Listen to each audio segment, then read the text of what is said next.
Welcome to Life Stories, where real-life experiences come to life.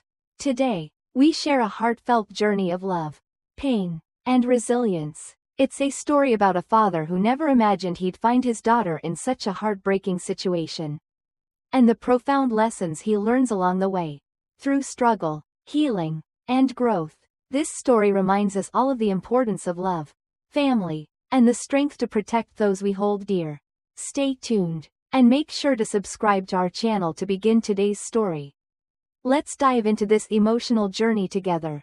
I often think back to the days when I was young, living in that small village tucked away in the rolling hills of the countryside. Life was simple, yet full of meaning. My father was a man of few words, but his actions spoke volumes. He spent his days working the land, and I, without question, followed him through the fields, learning the rhythm of hard work. There were no shortcuts. Every hour spent under the sun, every seed planted, every grain harvested, it all meant something. There was a quiet pride in those long hours, and I carried that with me as I grew older. Our village was small enough that everyone knew everyone else, and when it came time for me to leave home, I found myself drawn to a bustling city where opportunities seemed endless. But the hustle and bustle never quite matched the peace I had known in the countryside. Still, I made a life for myself. And soon enough, I met Sarah. She was like a burst of sunshine. Her laughter filled the room, and her eyes, so full of life, made the world seem brighter. I remember the first time we spoke. How natural it felt. We connected in a way that I never thought possible. With her, everything seemed possible. We were inseparable, and before long, I found myself marrying her. Sarah and I settled into a modest home in the heart of the village, not far from where I had grown up. It wasn't much, but it was ours, and we filled it with love. Not long after, we were blessed with our beautiful daughter, Emily. From the moment she was born, my heart swelled with a love I had never known. She was everything I had ever hoped for, a perfect blend of Sarah's warmth and my steadiness. I looked at her and saw all the potential of the world. She had the world at her feet, and I vowed to protect her with everything I had. But life, as it often does, threw a curveball at us. Sarah's health began to decline. What started as something small, a cold that wouldn't go away, turned into something much more sinister. I took her to the best doctors I could afford, hoping for a miracle, but the illness was relentless. It took her away from us too soon, leaving a hole in my heart that nothing could fill. I can still feel the emptiness in the house after she was gone. The silence was deafening. Emily, still too young to understand fully, cried for her mother, asking why she wasn't coming home. How do you explain that to a child? How do you make sense of something that makes no sense? In the days that followed, I tried to hold everything together for Emily's sake. I had promised Sarah that I would take care of her, that I would raise her to be strong, independent, and compassionate. That was my new mission. And I didn't know it then, but it would be the mission of my life. I poured myself into it, day and night, never resting, always making sure Emily had everything she needed. Even if I was falling apart inside, I wasn't prepared to face the world alone. But I did it, for her. As the years passed, Emily grew into a beautiful young woman, both inside and out. She had inherited Sarah's sweetness and charm, but there was a resilience in her, a strength that I hadn't seen in anyone else. As I watched her mature, a part of me swelled with pride, and another part of me tightened with the knowledge that she wouldn't always be my little girl. One day, she would find someone she wanted to share her life with. And while I knew that day would come, I wasn't quite ready for it. As a father, you want to protect your daughter forever. You want to shield her from hurt, from disappointment, from the harshness of the world. But deep down, I knew that I couldn't do that forever. One day, she would leave our home and start a new life of her own. That's when Mark entered our lives. Emily had always been a bit shy about her relationships, but when she spoke about him, her eyes sparkled in a way I hadn't seen before. Mark seemed like everything I had hoped for her. He was polite, respectful, hardworking, everything a father could want in a son-in-law. He treated Emily with a tenderness that I admired, and the way he spoke of their future together made me feel hopeful. As a father, you want the best for your child. And Mark seemed to embody that. The wedding was simple, as weddings in our village often were. The whole community came together to celebrate Emily and Mark, and for the most part, it felt like a perfect day. I stood there, watching my daughter walk down the aisle, and there was a part of me that was so proud to see her so happy. But there was also a part of me that felt a little empty. A little sad. She wasn't my little girl anymore. She was a woman, embarking on her own journey. Still, I had faith in Mark. I believed that he would take care of her, that he would love her the way she deserved to be loved. For the first few months after the wedding, everything seemed perfect. Emily was radiant in her new life, and I could see the joy in her eyes whenever she spoke of Mark. She had found her place, her happiness. I couldn't have asked for more. But, as with everything in life, things began to change, subtle changes. At first, that I tried to dismiss. Emily wasn't quite herself. She seemed distant, quieter than usual. At first, I thought it was just the adjustment to married life, the stresses of starting a new chapter. But then, I began to wonder, why was she no longer the same bright, joyful girl she had been? What had happened to that sparkle in her eyes? As a father, you always want to believe the best, to trust that everything is fine. But deep down, I felt an unease, a nagging feeling that something wasn't right. I had to know for sure. The unease in my chest only grew stronger with each passing day. I tried to ignore it, telling myself that Emily was simply adjusting to married life, as all newlyweds do. But the changes I had observed in her behavior could not be dismissed so easily. She was no longer the same vibrant, lively girl who had once filled the house with her laughter. Instead, she had become quieter, more withdrawn. Her smiles no longer reached her eyes, and there were moments when I caught a glimpse of sadness behind the mask she wore. But every time I asked her about it, she assured me everything was fine. She'd smile, perhaps a little too forcefully, and tell me she was just tired or that marriage had its ups and downs. I wanted to believe her. As a father, you always hope your child will come to you when something is wrong. But I also knew that sometimes they keep things to themselves, thinking they can handle it on their own. I tried not to press her too much, but the nagging feeling in my gut refused to subside. I couldn't help but feel that something was wrong. And as much as I wanted to pretend it wasn't, I couldn't ignore the subtle changes in her. I knew Emily had chosen Mark because she loved him. I had seen it in the way she looked at him, the way she talked about their future. Mark was a good man. He treated her well, always respectful and attentive. He was hardworking and came from a good family. I had seen nothing in him that would make me question his intentions. In fact, I had trusted him, perhaps too much. But trust can be a fragile thing, especially when your child's happiness is at stake. The changes I was seeing in Emily made me wonder if maybe I had missed something. Something small that had grown into something more significant. The thought of confronting her, of questioning her happiness, felt like a betrayal. As a father, I had always wanted to protect her, but I had also wanted to respect her independence.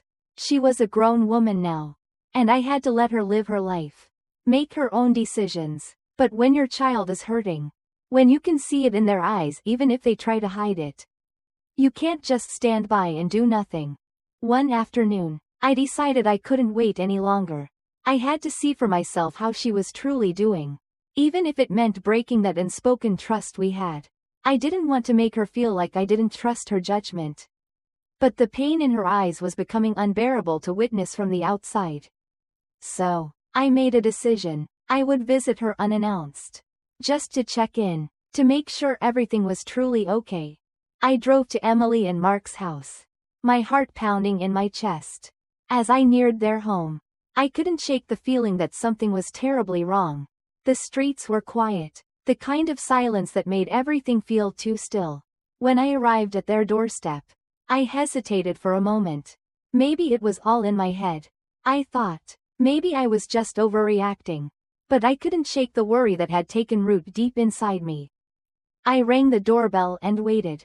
But there was no answer. I knocked a few times, and after a few minutes, I decided to let myself in. The door was unlocked, which struck me as odd. But I chalked it up to the familiarity they must have felt with their own home. I stepped inside, and immediately, something felt off. The house was eerily quiet. There was none of the usual sound of Emily humming or singing as she did her chores. It was as if the house itself was holding its breath. I felt a chill run down my spine as I walked through the hallway. My feet made no sound on the wooden floor, and I had this overwhelming sense of unease. I didn't know what I was expecting to find, but I couldn't shake the feeling that whatever it was, it wasn't going to be good. I made my way toward the kitchen, where I knew Emily often spent her time. The closer I got, the more my heart raced, as if it knew something I didn't. When I reached the kitchen doorway, I froze. There, on the floor, was Emily. She was kneeling, her back hunched over as she scrubbed the already clean floor with a cloth.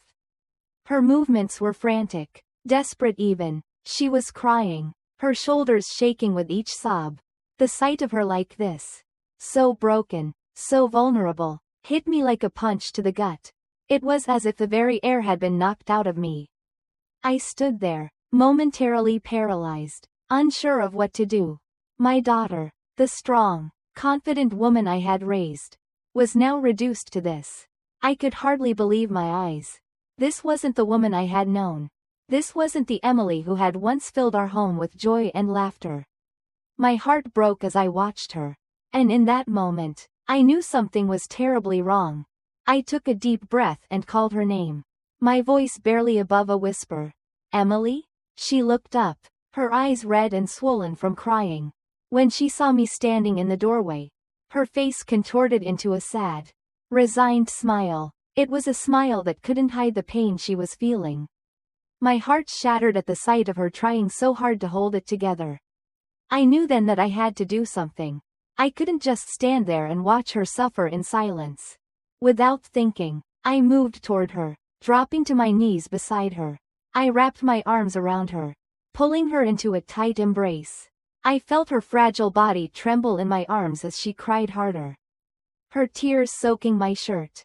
In that moment, I didn't know what had happened between her and Mark, but I knew one thing for sure: my daughter was in pain, and I would do whatever it took to help her.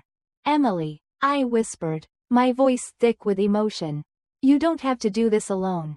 Whatever it is, we'll face it together. The moment I held Emily in my arms, all the concerns I had been carrying seemed to melt away, replaced by an overwhelming need to protect her. I had always prided myself on being strong, on being the one people could rely on. But now, in the face of my daughter's pain, I felt powerless. How could I have missed this? How could I not have known what was going on in her life?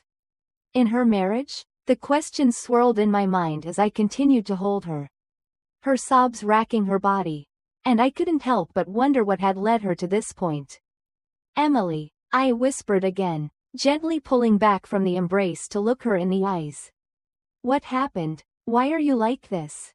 Her eyes, filled with sorrow, met mine, and for a moment, there was silence. She opened her mouth to speak but closed it again, as if the words were too difficult to say. I could see the struggle in her face, the internal battle between wanting to protect me from the truth and the need to let it out. I didn't pressure her to speak, giving her the space she needed. I knew she had to come to me on her own terms. I don't know where to start, she said finally, her voice trembling with emotion. I thought everything was going to be okay. I thought Mark was the one. But things are so different now. I don't even recognize myself anymore. Dad. I felt my heart tighten at her words. I had always believed that Mark was the right choice for her.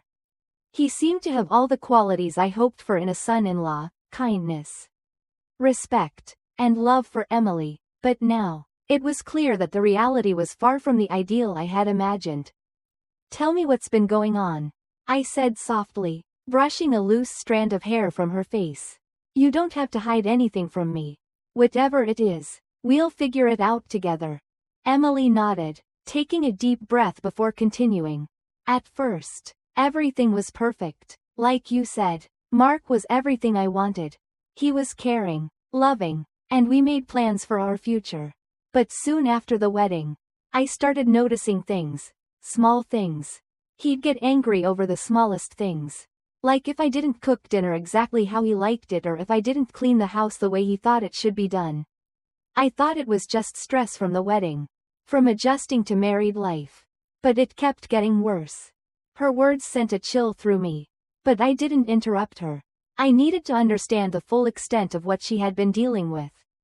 It wasn't just about the chores. Emily continued, her voice shaky. He started saying things, comments that made me feel worthless. Like I wasn't enough for him. And when I tried to talk to him about it, he'd turn it around, saying that I was overreacting or being too sensitive. I felt like I was walking on eggshells all the time, trying to make him happy, trying to avoid his anger. But no matter what I did, it was never enough. My chest tightened as I listened to her story. The man I had trusted, the man who had seemed like a good match for my daughter, was slowly turning into something I couldn't recognize.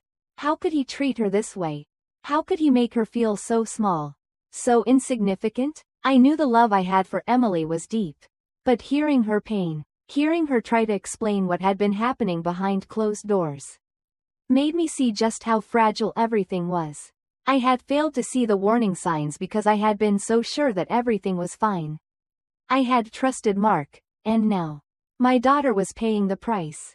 I didn't know who to talk to. Dad, Emily said, her voice breaking, I didn't want to disappoint you. And I didn't want anyone to think that I had made a mistake marrying him. But I felt so alone. I didn't know what to do. I felt a surge of anger rise within me. But I quickly pushed it down, not wanting to let it show. Emily needed comfort, not more distress. I pulled her close again, pressing my cheek to her hair as she sobbed quietly. You don't have to protect me, Emily, I whispered, holding her tight. You don't have to carry this burden on your own. You never have to feel alone again. You're my daughter, and I will always be here for you. No one, not even Mark, has the right to make you feel this way. As I held her, I realized something profound. I had spent so much time trying to protect Emily from the world. But the truth was, the greatest threat to her happiness had come from within her own home. Love shouldn't feel like a burden, a weight that you carry alone. Love should lift you up, should make you feel safe, cherished, and valued. But the truth, as painful as it was to admit, was that Mark was not the man I had believed him to be. And that left me with a difficult decision. I had to protect Emily now, even if it meant confronting the very man who had once seemed like the answer to her happiness. But for now, all I could do was be there for her, to listen and to support her as she began to heal from the damage that had been done. I'm so sorry, Emily, I said quietly, my voice full of regret. I should have seen the signs. I should have been more aware. You couldn't have known. Dad, she whispered, shaking her head. I didn't know how to tell you. And in that moment, I realized that the most important thing I could do for Emily wasn't to have all the answers or to fix everything at once. It was to simply be there for her, to offer her the unconditional love and support that she deserved. No matter what happened next, we would face it together. As the days passed, Emily began to open up more, slowly finding the strength to reclaim her own life. It wasn't easy. Healing never is. But with every conversation, with every moment of support, she began to rediscover herself. The vibrant, strong woman I had always known was slowly returning. Though she was different now, stronger, wiser, and more aware of what she deserved. Mark, for his part, had tried to apologize, but his words felt hollow compared to the hurt he had caused. Emily made the brave decision to end their marriage, choosing herself over the toxic environment that had once promised happiness. I was proud of her, proud that she had found the courage to walk away. The journey ahead would be difficult, but it was hers to walk, and she was no longer walking it alone. As for me, I learned something I'll never forget. Love isn't just about giving. Sometimes, it's about recognizing when to protect, when to step in, and when to let go. It's about being there for the ones you love, even when you don't have all the answers. Emily taught me that, just as I had once hoped to teach her. If there's one thing I hope you take from this story, it's that no one should ever feel trapped in a situation where they are not respected or loved. You have the power to change your path, to surround yourself with those who truly care. Don't wait until it's too late. Thank you for listening to our story. If you want to hear more real-life stories like this, make sure to subscribe to our channel. Your support means everything to us. Stay strong. And remember, you're never alone in your journey.